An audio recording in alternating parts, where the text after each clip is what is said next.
Now, in last lecture we studied theorem number 3. आता आपल्याला घ्यायचं आहे theorem number 4. मी तुम्हाला ऑलरेडी सांगितले की theorem number 1, theorem number 3 आणि theorem number 4 अतिशय महत्त्वाचे आहेत. म्हणजे हे theorem सुद्धा 5 स्टारचं आहे. So this is very important theorem. This is very important theorem. म्हणजे काय, तू आणि तूच, बरोबर, तू आणि तूच. So this is very important theorem. काय म्हटले या theorem मध्ये बघा, the acute angle statement वाचूया आपण. The acute angle theta between the lines represented by ax square plus 2hxy plus by square equal to 0 is given by tan theta equal to. ठीक आहे, हा result येईल. त्याच्यानंतर आपल्याला दोन अजून रिझल्ट घ्यायचे आहेत. विद्यार्थ्यांनो एक गोष्ट लक्षात घ्या की हे थेरम 3 मार्काला विचारतात. इथपर्यंत प्रूव्ह करायचे 3 मार्काला विचारतात. आणि याच्या पुढे find the condition for parallel lines, find the condition for perpendicular lines, हे मात्र अजून 1 मार्काला असं मिळून 4 मार्काला विचारतात. म्हणजे prove that tan theta equal to modulus of, हे 3 mark. Hence find the condition for parallel lines 1 mark. Hence find the condition for perpendicular lines 1 mark. अशा प्रकारे हे 4 मार्काला विचारतात. पॅरलल किंवा परपेंडिक्युलर दोघांपैकी एक येतं म्हणून 4 मार्क होतात. ओके, ठीक आहे, चला. So let us proceed. The acute angle, काय विचारला आहे, ॲक्यूट अँगल. यासाठी तुम्हाला 11वीचा एक कन्सेप्ट माहीत पाहिजे. 11वीचा एक कन्सेप्ट माहीत पाहिजे. The angle between two lines is given by tan theta equal to modulus of m1 minus m2 upon 1 plus m1 m2. So tan theta equal to modulus of m1 minus m2 upon 1 plus m1 into m2. तर ह्या पद्धतीने आपल्याला angle भेटतो. For example, this is the first line, ही second line आहे आणि या दोन लाईनमधला अँगल काय आहे, थिटा. ही फर्स्ट लाईन आहे, याचा स्लोप किती आहे, m1. ही दुसरी लाईन आहे, याचा स्लोप किती आहे, m2. मग ह्या 2 लाईनमधला ॲक्यूट अँगल, ॲक्यूट असल्यामुळे आपण काय टाकतो, मॉड. ॲक्यूट आहे म्हणजे लेस दॅन 90 आहे. लेस दॅन 90 म्हणजे फर्स्ट क्वाड्रंट आहे. मग फर्स्ट क्वाड्रंटमध्ये सगळे ट्रिग्नॉमेट्रिक रेशो काय असतात, पॉझिटिव्ह. म्हणून हा टॅन थिटा पण पॉझिटिव्ह आला पाहिजे. मग एखादी गोष्ट पॉझिटिव्ह येण्यासाठी कशाची गरज असते, मॉड्युलसची. म्हणून आपण ते मॉड्युलस टाकलं आहे. तर हा झाला बेसिक कन्सेप्ट. हा काय आला, बेसिक कॉन्सेप्ट. हा तुम्ही पेजच्या टॉपला लिहून घ्यायचं. पेजच्या टॉपला लिहून घ्यायचं. Angle between two lines is given by tan theta equal to modulus of m1 minus m2 upon 1 plus m1 m2. चला आपण पुढे जाऊया. आता आपलं काय सांगितलं आहे, the acute angle theta, the acute angle theta between the lines represented by this combined equation. आत्तापर्यंत आपण शिकत आलो की कंबाईंड इक्वेशनमध्ये किती लाईन असतात, 2. The combined equation consist of 2 lines. Combined इक्वेशनमध्ये 2 लाईन्स असतात. आपण डायग्रॅमॅटिकली दाखवूया. यासाठी डायग्रॅम काढायची आहे, कळलं. यासाठी, या थेरमसाठी डायग्रॅम काढायची आहे. काय डायग्रॅम आहे बघा. हा झाला वाय ॲक्सिस, व्हेरी सिम्पल. हा वाय आणि वाय डॅश, हा वाय आहे, हा वाय डॅश आहे. हा आहे एक्स डॅश, इथे एक्स आहे आणि इथे एक्स डॅश आहे. Now we have 2 lines. आपल्याकडे 2 लाईन आहेत बघा. ही पहिली लाईन आहे, this is the first line L1. This is the first line L1. ही पहिली लाईन L1 आहे. तिचं इक्वेशन आहे y इक्वल टू m1x. तिचं इक्वेशन आहे y इक्वल टू m1x. ही दुसरी लाईन आहे, ही दुसरी लाईन आहे. ही सेकंड लाईन आहे. This is the second line. This is the second line. तिचं इक्वेशन आहे y equal to m2x. And theta is the angle between these 2 lines. आणि या 2 लाईनमधला angle किती आहे, थिटा, बरोबर. तर ही आपल्याला डायग्राम काढायची आहे. So the combined equation consist of 2 lines and both the lines passes through origin. Both the lines passes through origin. मग मी इथं लिहितो बघा, proof. Proof let y equal to m1x and y equal to m2x be the 2 lines, be the 2 lines which passes through, असं म्हणूया, which passes through origin and represented by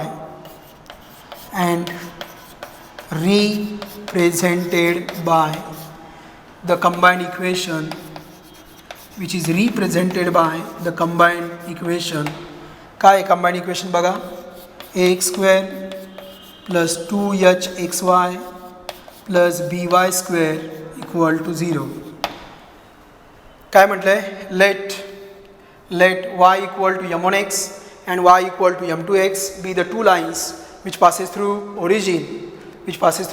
origin and represented by the combined equation ax square plus 2hxy plus by square equal to 0. त्याच्यामध्ये ह्या दोन lines आहेत, बरोबर. मग आता आपल्याला रिलेशन काय पार्ट आहेत ते आपण लिहायचे आहेत. We know that m1 plus m2 काय फॉर्म्युला आहे सांगा सगळ्यांनी, पार्ट झाला असेल -2h अपॉन बी. एच आणि बी लिहिताना व्यवस्थित लिहायचा, एच आणि बी लिहिताना व्यवस्थित लिहायचा. m1 into m2 equal to A upon b. m1 into m2 काय आला, ए अपॉन बी. बघा या ठिकाणी पहिली लाईन आहे y इक्वल टू m1x, इथं दुसरी लाईन आहे y इक्वल टू m2x. ह्या दोन्ही लाईन्स कशातल्या आहेत, कंबाईंड इक्वेशनमधल्या आहेत. म्हणजे ह्या दोन्ही लाईनचे स्लोप्स कोण आहेत, m1 अँड m2. म्हणून आपण लिहू शकलो m1 plus m2 equal to -2h upon B and m1 into m2 equal to A upon बी. आता आपल्याला जो टॅन थिटाचा फॉर्म्युला आहे, त्या टॅन थिटाचा फॉर्म्युला काय होता, मगाशी बेसिक कॉन्सेप्टमध्ये मी तुम्हाला सांगितलं. टॅन थिटाचा फॉर्म्युला काय होता, tan theta equal to modulus of m1 minus m2 upon 1 plus m1 m2 असा फॉर्म्युला होता, बरोबर. So we want m1 minus m2, आपल्याला m1 मायनस m2 काढावं लागेल. म्हणून आपण म्हणूया let's take m1 minus m2 bracket square equal to, हा फॉर्म्युला पण तुमचा पार्ट आहे. बेसिक कॉन्सेप्टमध्ये मी तुम्हाला शिकवलं होतं. Alpha minus beta bracket square equal to alpha minus beta bracket square equal to alpha plus beta bracket square minus 4 times alpha beta. So m1 minus m2 bracket square equal to m1 plus m2 bracket square minus 4 times m1 m2. Now this m1 minus m2 bracket square equal to m1 plus m2 minus 2h upon b whole bracket square minus 4 m1 into m2 is a upon b. minus 2h upon b चा square 4h square upon b square minus 4a upon b. आता rationalise करायचं आहे, छेद समान करायचा आहे. या ठिकाणी डिनॉमिनेटर काय आहे, बी स्क्वेअर. इथं डिनॉमिनेटर काय आहे, बी. मग सगळ्यांचा डिनॉमिनेटर सेम पाहिजे. मग याच्याकडे बी स्क्वेअर आहे, मग इथं पण बी करायचं आहे, इथं बी स्क्वेअर करायचं आहे. म्हणजे बीने काय करायचं, मल्टिप्लाय अँड डिवाइड. मग काय आलं बघा, 4h square upon b square minus 4ab upon b square. Okay. मग m1 minus m2 bracket square काय आला, therefore m1 minus m2 bracket square equal to what is that, 4h square minus 4ab upon काय आला, b square upon आला b square. पलीकडे common काय घ्यायचं, 4. म्हणजे काय येणार, therefore m1 minus m2 bracket square equal to 4 common घेतला, राहिलं h square minus ab upon b square, बरोबर. आता आपल्याला स्क्वेअर रूट घ्यायचं आहे, कारण इकडं आहे लेफ्ट हँड साईडला m1 minus m2 bracket square आहे. मग आपल्याला पाहिजे m1 मायनस m2. मग आपण स्क्वेअर रूट घेणार, पण स्क्वेअर रूट काय असतं, एकदा प्लस असतं एकदा मायनस. पण आपला ॲक्युट अँगल काढायचा आहे, त्यासाठी आपण प्लसवालं घेणार. म्हणजे काय टाकणार, modulus. Therefore m1 minus m2 modulus of m1 minus m2 equal to, बोला 4चं रूट 2, h स्क्वेअर मायनस abचं root h square minus ab upon b स्क्वेअरचं root b. So this is modulus of m1 minus m2 square root, taking square root on both sides. इथं म्हणायचं taking square root on both sides. Dear students, इथं काय लिहायचं, taking square root on both sides. दोन्ही बाजूंचं काय घ्यायचं, square route.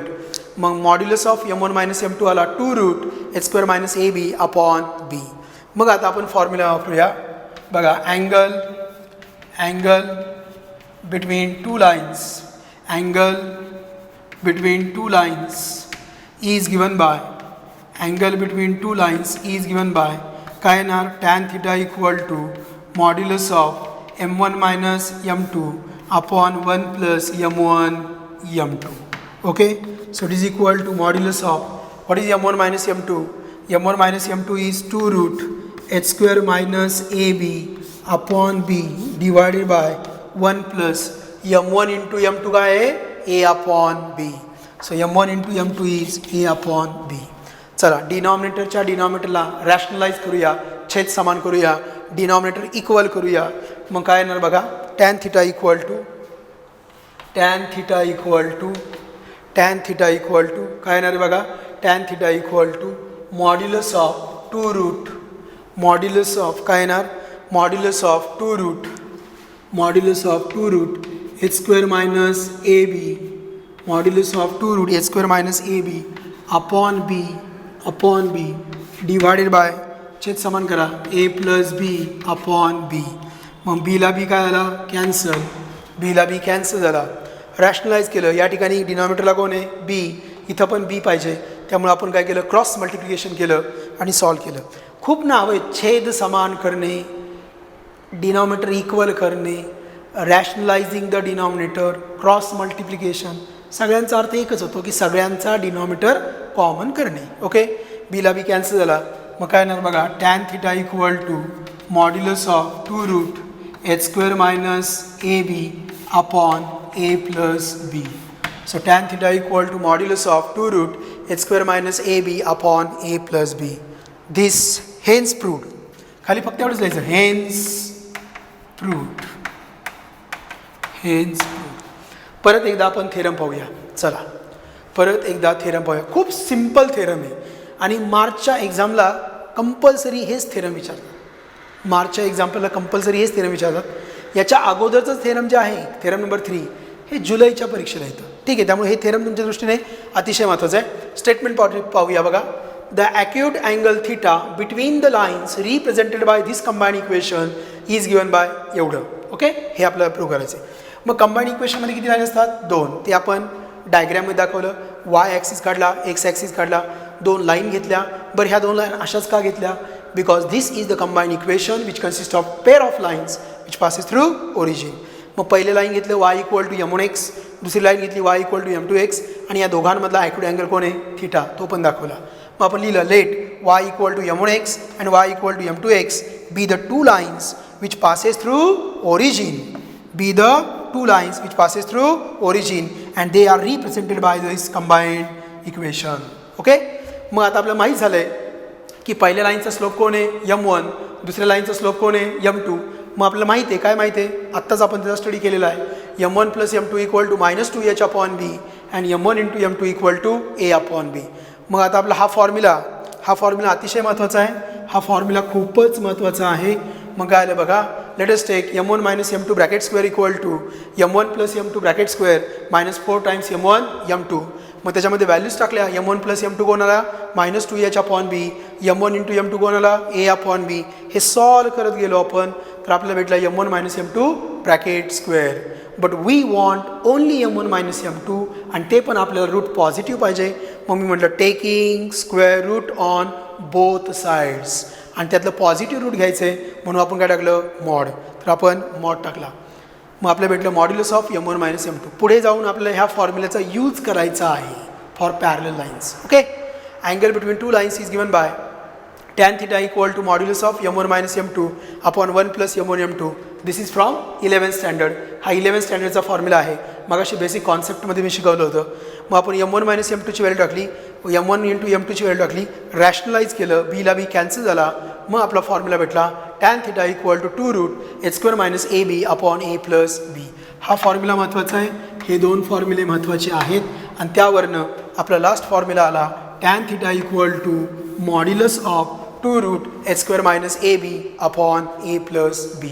Theorem सगळ्यांना समजलं असेल. ओके, तर अशा प्रकारे या चॅप्टरमधले आपले 4ही थेरम शिकवून झालेले आहेत.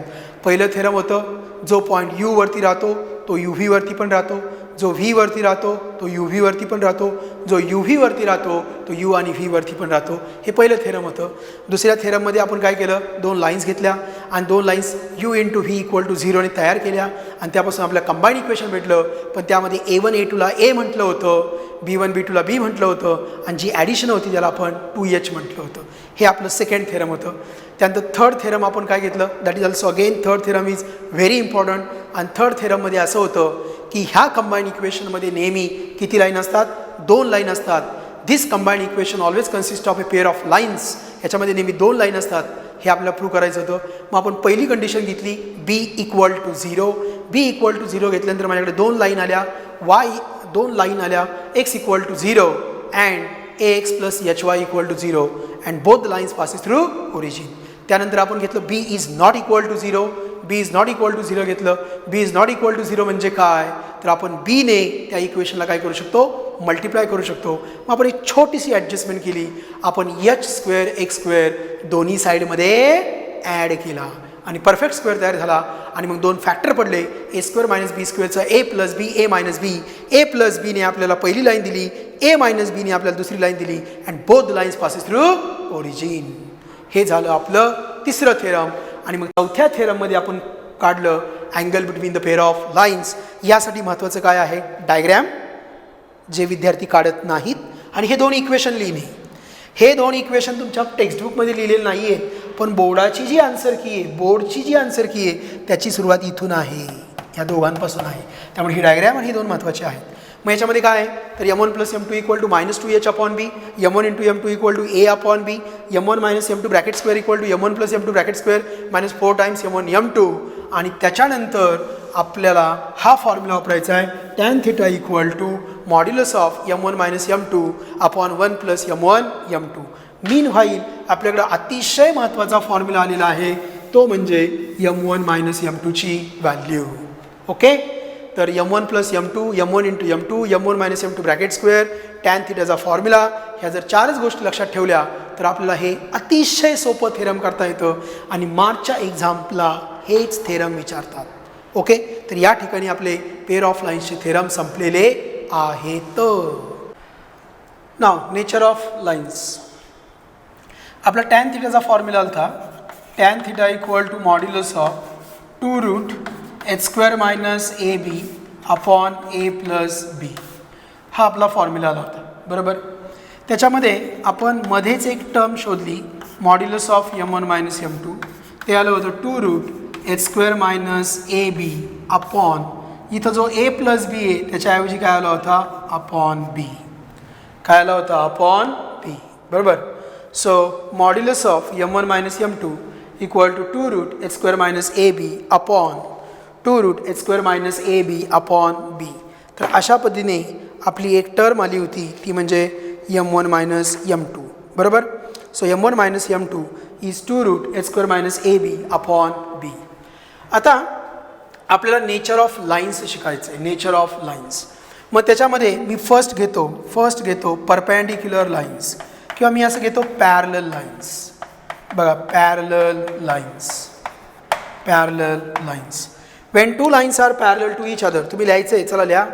When two lines are parallel to each other, their slopes are equal. When two lines are parallel to each other, their slopes are equal. So m1 equal to m2. So m1 minus m2 equal to 0. बरोबर. परंतु m1 minus m2 कोण आहे, 2 root h² minus A B upon B and it is equal to 0. B तिकडे गेला काय होणार, 0. 2 तिकडे गेला काय होणार, 0. म्हणजे काय आलं, h² minus A b equal to 0. So this is the condition for parallel lines. So what is the condition for parallel lines, h² minus A b equal to 0. h² minus A b equal to 0. Second, perpendicular lines.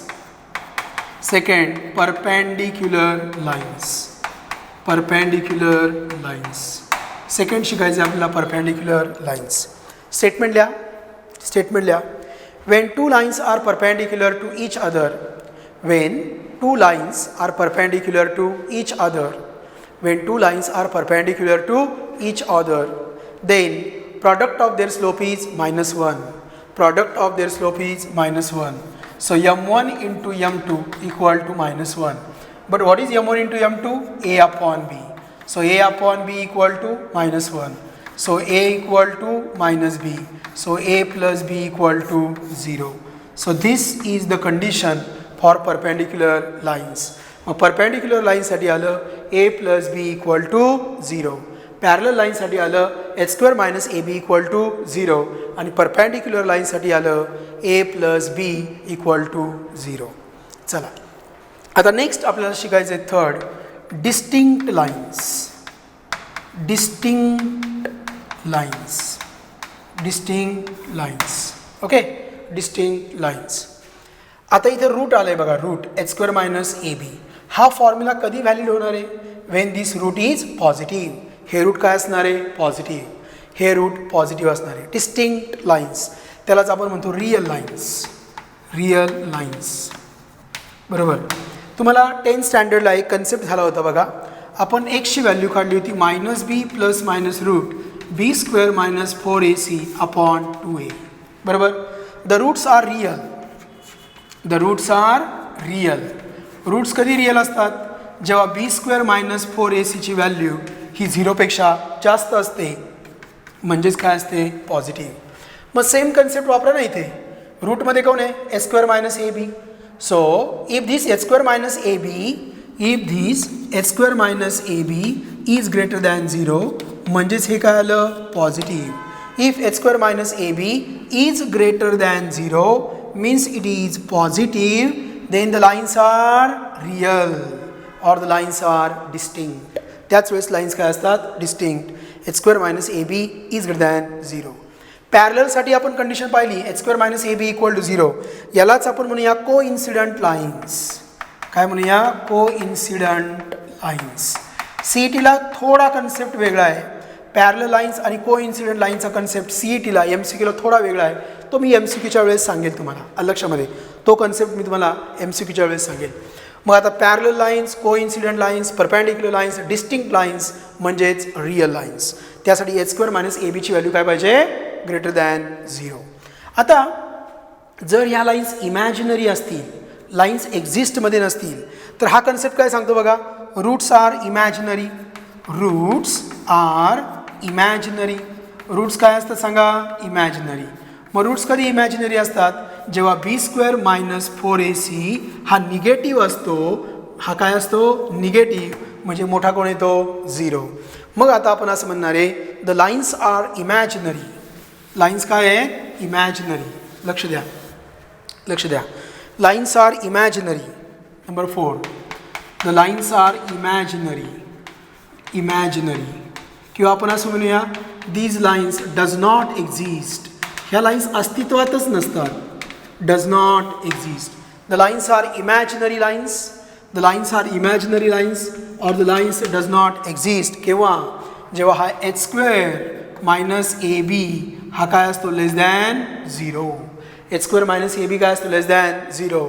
म्हणजे काय असतो? Negative. म्हणजे काय असतो? Negative. तर तो असतो negative. मग एच स्क्वेअर मायनस ए बीची व्हॅल्यू 0 म्हणजे पॅरलल आणि coincident lines. A plus b equal to 0 म्हणजे परपॅन्डिक्युलर लाईन्स. डिस्टिंक्ट लाईन म्हणजे एच स्क्वेअर मायनस ए बी ग्रेटर दॅन 0. आणि इमॅजिनरी लाईन्स म्हणजे काय? तर एच स्क्वेअर मायनस ए बी हा काय असतो? 0पेक्षा कमी असतो. मग 0पेक्षा कमी म्हणजे निगेटिव्ह असतो. पाचवी सगळ्यात महत्त्वाची केस आपल्याला स्टडी करायची बघा. The pair of lines.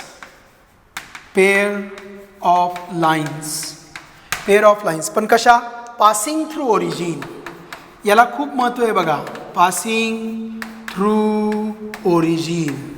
Passing through origin. Passing through origin. Pair of lines but passing through origin. हाच कन्सेप्ट मी थर्ड एक्झरसाइजमध्ये वेगळ्या पद्धतीने घेणार आहे. मी आत्ता शिकवतोय.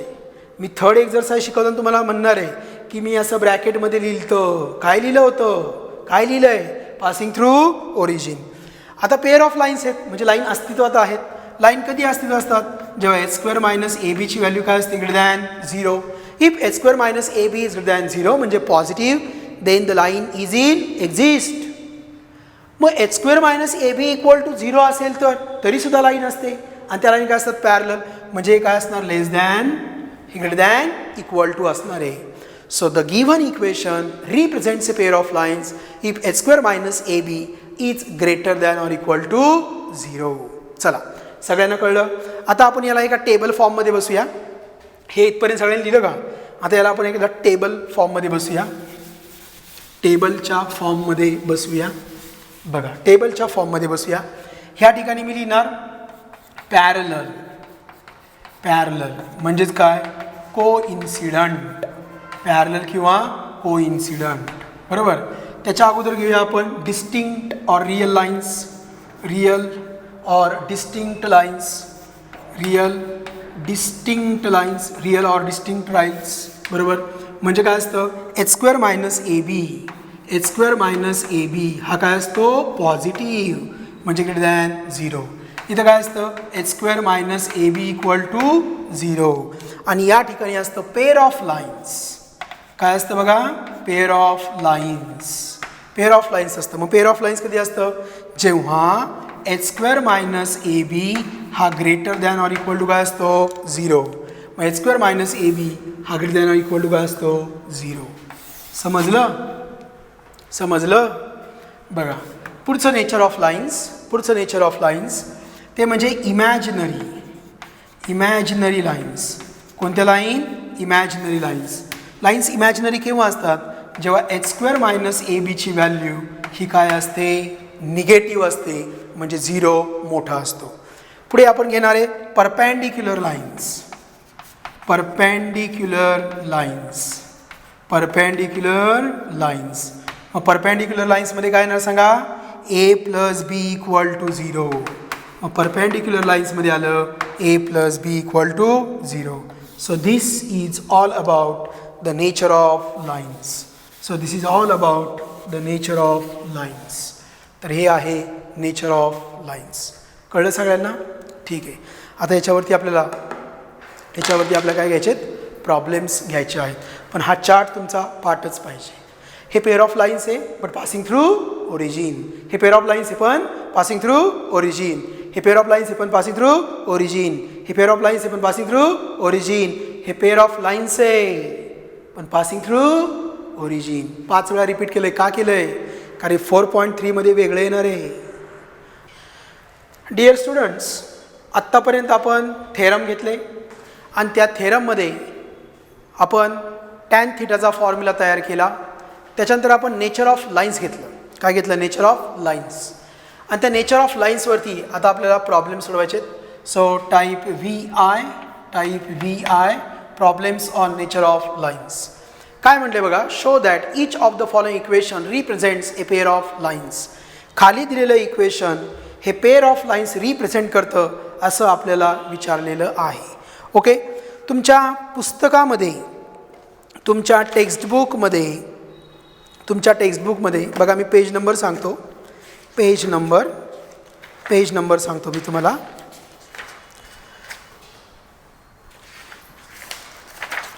Page number 115. Page number 115. त्याच्यामध्ये काय लिहिलं बघा, मी वाचतोय, रीड आउट करतोय. Observe that these lines pass through the origin. Therefore equation a b x square plus 2hbxy plus by square equal to 0 represents a pair of lines passing through the origin if h square minus ab is greater than or equal to 0. Is greater than or equal to 0. चला तर आपण सोडूया. First example बघा, x square plus 2xy minus y square equal to 0. Compare केलं आपण, कंपेअरिंग with. पहिला problem आहे, सगळं व्यवस्थित लिहिणार. Given combined equation is comparing with, बरोबर, x square plus 2hxy plus by square equal to 0. मग ए किती आला 1, 2h किती आला 2, b किती आला -1, बरोबर. म्हणजे h ची व्हॅल्यू आली 1. लेटेस्ट टेक सगळं कोण ठरवतो, एच स्क्वेअर मायनस ए बी. चला शोधूया. एच किती आला 1, 1चा स्क्वेअर मायनस ए किती 1, बी किती -1. So 1 + 1 that is equal to 2 and that 2 is greater than 0. So h square minus A b is greater than 0. म्हणजे ह्या लाईन्स काय आहेत, real and distinct.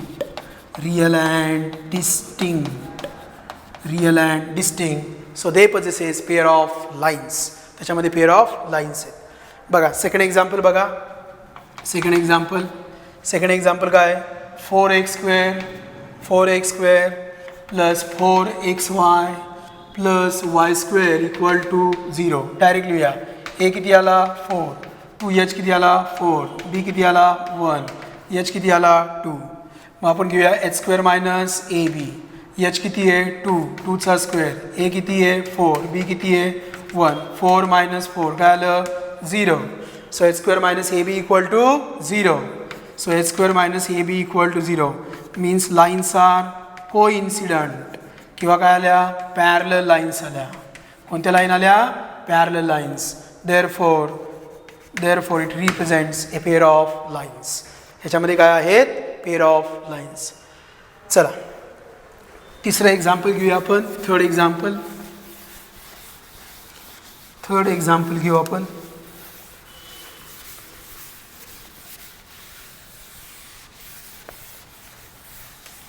Third example बघा. तिसरं example x square minus y square equal to 0. या ठिकाणी ए किती आहे 1, बी किती आहे -1. मग ए प्लस बी जर घेतला तर 1 - 1 काय आला 0. म्हणजे लाईन्स कशा आल्या नेचर कसं आलं परपेंडिक्युलर लाईन्स म्हणजेच काय आलं पेअर ऑफ लाईन्स. ओके चला चौथं एक्झाम्पल नंबर 4 काय दिलं आहे x square plus 7xy minus 2y square equal to 0. A किती आला 1, 2h किती आला 7, b किती आला -2, h आला 7/2, h आला 7/2. ओके मग काय काढायचं h square minus A b equal to h किती आहे 7/2, 7/2चा स्क्वेअर मायनस ए किती आहे 1, b किती आहे -2. सो 49/4 प्लस 2, 49/4 प्लस 2 हे किती झाले 49 प्लस 8/4 किती झाले हे झाले 57/4 which is greater than 0. So h square minus A b is greater than 0. म्हणजे लाईन कशा आल्या real and distinct. Lines are real and distinct. therefore they represents pair of lines passing through origin. लक्षात घ्या हे passing through origin साठी आहे. Does not passing through origin साठी वेगळं आहे. त्या ठिकाणी डिटर्मिनंट असतो. पाचवं गणित प्रॉब्लेम नंबर 5.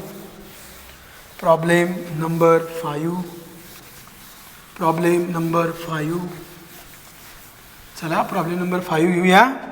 काय सांगितलंय 5 मध्ये x square minus 2√3xy minus y square equal to 0. Okay a किती आला 1, 2h किती आला -2√3, b किती आला -1, a आला 1, 2h आला -2√3 आणि b आला -1. मग h किती आला -√3. आपण काढूया h स्क्वेअर मायनस ए बी -√3चा स्क्वेअर. ए किती आला 1, बी किती आला -1, -√3चा स्क्वेअर 3, मायनस प्लस 1 × 1 किती आला 4. So h square minus A b equal to 4 which is than 0. म्हणजे लाईन्स काय आल्या real and distinct. Lines are real and distinct. So they represents a pair of lines passing through origin. Okay? आता शेवटचे 2 examples. आपले शेवटचे 2 examples पहा काय म्हटले. सॉल्व एक्झाम्पल नंबर 1 मध्ये show that lines represented by this equation are distinct.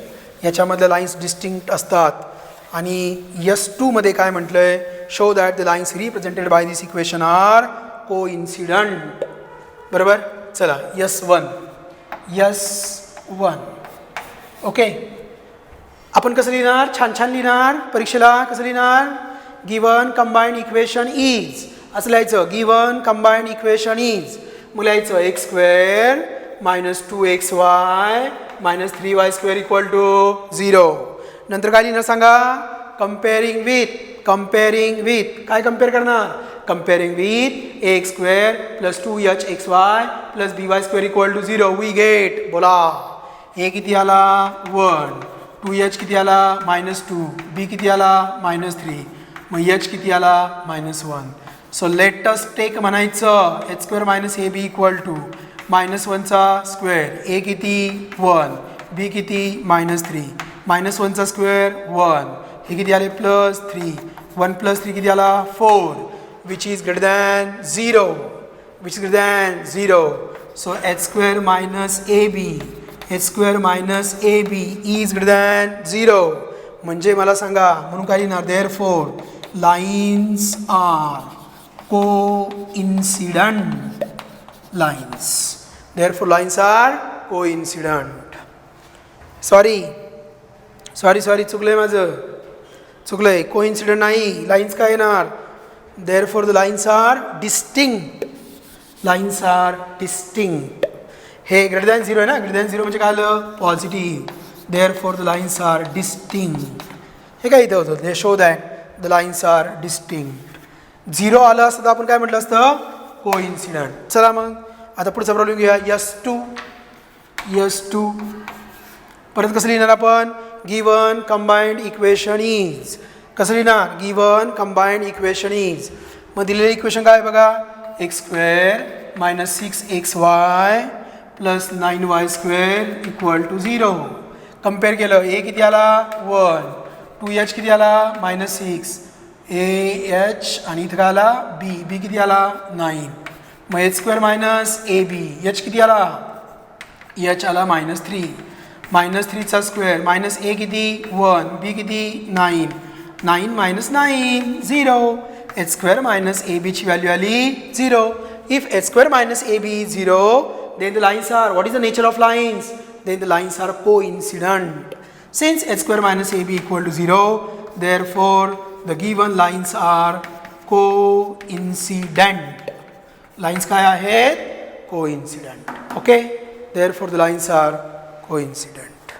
बघा nature of lines, coincident and perpendicular lines. काय म्हटलंय पहिल्या एक्झाम्पल मध्ये, show that the lines represented by this equation are perpendicular. दुसऱ्यामध्ये काय म्हटलंय, कोइन्सिडंट. तिसऱ्यामध्ये म्हटलंय के ची व्हॅल्यू काढा जर लाईन्स काय असतील, परपॅन्डिक्युलर. बरोबर, इथं पण काय म्हटलंय, परपॅन्डिक्युलर. ठीक आहे, बघा आता लक्ष द्या. पहिलं E1 show that the lines represented by. आता तुम्ही कसं लिहिणार, तुम्ही असं लिहिणार, गिवन कंबाइंड इक्वेशन इज. लिहा, गिवन कंबाइंड इक्वेशन इज. मग दिलेलं equation 3x² minus 4xy minus 3y² equal to 0.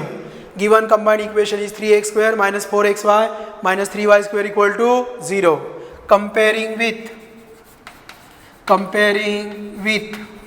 comparing with कशाबरोबर, x² plus 2hxy plus by² equal to 0. we get a equal to 3, 2h equal to -4, so h equal to -2 and b equal to -3. याच्याबरोबर compare केलं. आता आपल्याला दाखवायचं perpendicular. काय दाखवायचं आहे, perpendicular. मग घेऊया, let's take okay, a plus b equal to 0 दाखवायचं आहे. a किती 3, b -3 किती आलं 0. So a plus b equal to 0.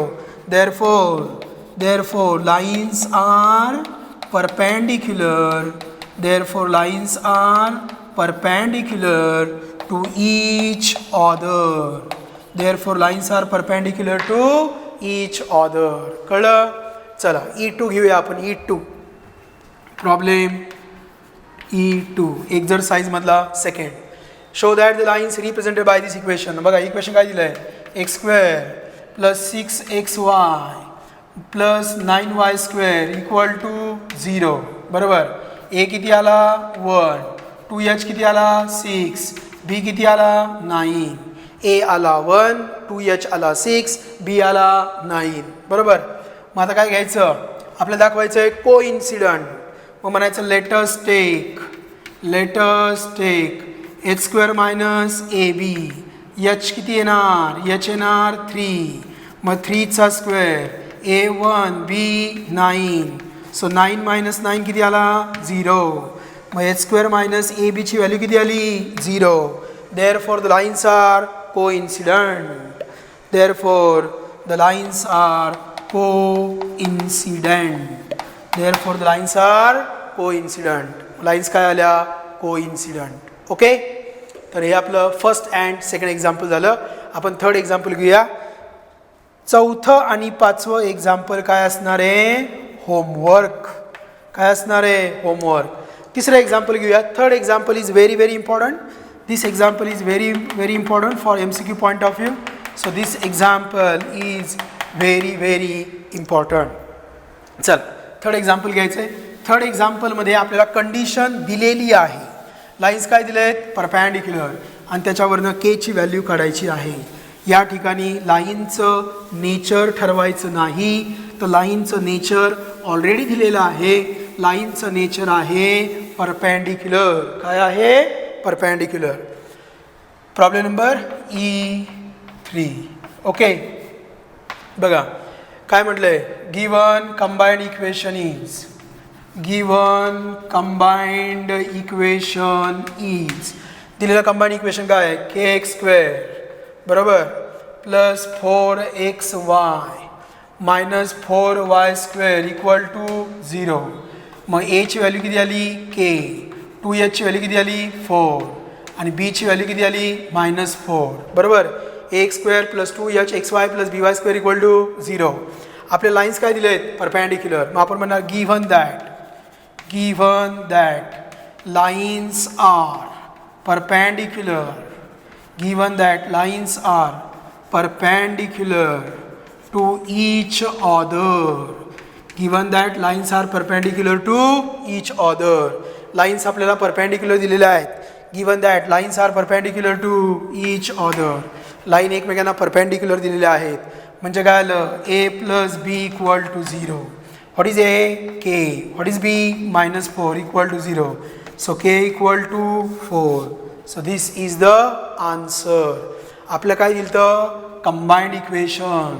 ते आपण काय केलं? कम्पेअर. त्याच्यावरून आपल्याला a आणि b ची व्हॅल्यू घेतली. आपल्या लाईन्स काय दिल्या होत्या? परपॅन्डिक्युलर. बरोबर. मग परपॅन्डिक्युलरची कंडिशन काय आहे? a plus b equal to 0. म्हणून काय आलं? k equal to 4.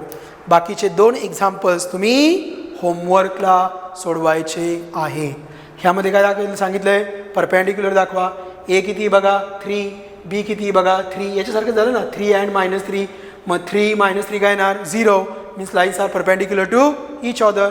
आणि याच्यामध्ये काय सांगितलं? Show that the lines represented by this equation. प्रश्नच माझा लिहायचा राहिला, क्वेश्चन माझा लिहायचा राहिला. बघा, show that the lines represented by this equation are coincident. आपल्या ह्या लाईन्स काय दाखवायच्या आहेत? कोइन्सिडंट. म्हणजे h² - ab ची व्हॅल्यू काय दाखवायची? 0. तर अशा पद्धतीने आपला टाईप 7 संपलेला आहे. ओके, बाकीचे टाईप्स आपण नेक्स्ट लेक्चरला घेऊया.